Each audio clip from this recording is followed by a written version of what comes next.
ఈ గెలుపు ఈ ఉత్సాహం ఏదైతే మన సర్పంచ్ ఎన్నికలతో మన పార్టీలో వచ్చిందో ఇది సామాన్యమైంది కాదు. ఎందుకంటే అవతల వాళ్ళ అరాచకం కూడా సామాన్యమైంది కాదు. ఎన్ని రకాల ఇబ్బందులు పెట్టినారో మీ ఉమ్మడి నల్లగొండ జిల్లాలో మీరే చూసినారు. తమ్ముడు ఇప్పుడే కిషోర్ చెప్పినట్టు నూతన్కల్ మండలంలో లింగంపల్లి అనే ఊరిలో మల్లయ్య యాదవ్ అనే మన సోదరుడు మన కార్యకర్త ఆయన కోడల్ని వార్డు మెంబర్గా నిలబెట్టిండు. పాపం ఆయన తిరుగుతా ఉన్నాడు ప్రచారానికి. అదే ఊరిలో మన మండల అధ్యక్షుడు ఇంకో మల్లయ్య ఉంటాడు. ఆ మల్లయ్య గారి మీద దాడి చేయడానికి కాంగ్రెస్ ముష్కరులు కాంగ్రెస్ గుండాలు 50 మంది వచ్చి రాత్రిపూట 10-10:30కు అందరు సలిపూట వెళ్ళిపోతే 50 మంది కావాలని మాటేసి పోయి దాడి చేస్తే అందులో మరి దురదృష్టవశాత్తు మల్లయ్య యాదవ్ గారి మీద వారు దాడి చేస్తే రాళ్లతోని కొట్టి కిరాతకంగా అక్కడే లింగంపల్లిలో దాడి చేసి చంపేసినారు.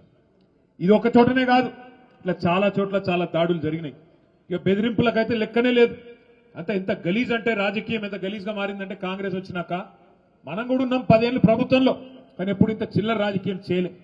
నల్లగొండ నియోజకవర్గం తిప్పర్తి మండలం ఎల్లమ్మగూడెం అనే గ్రామంలో సర్పంచ్ గా నామినేషన్ ఇస్తే మన సోదరుడు ఆయన పేరేముండేనే యాదగిరి గారు నామినేషన్ ఇస్తే ఆ సోదరుని బెదిరించినారు, ముందు కొట్టినారు, కాళ్ళ మీద ఏళ్ల మీద కనబడుతున్నాయి దెబ్బలు.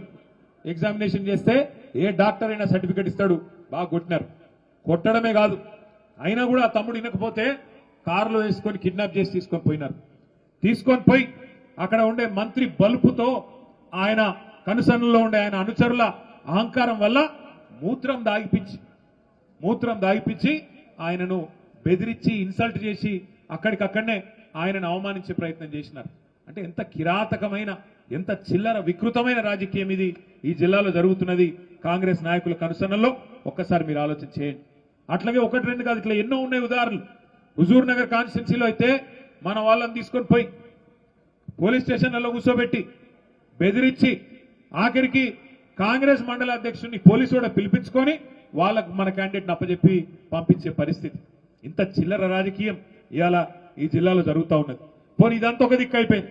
తర్వాత ఎలక్షన్లు అయినాయి, మనోళ్ళు మొక్కవోన్ ధైర్యంతో కొట్లాడినారు.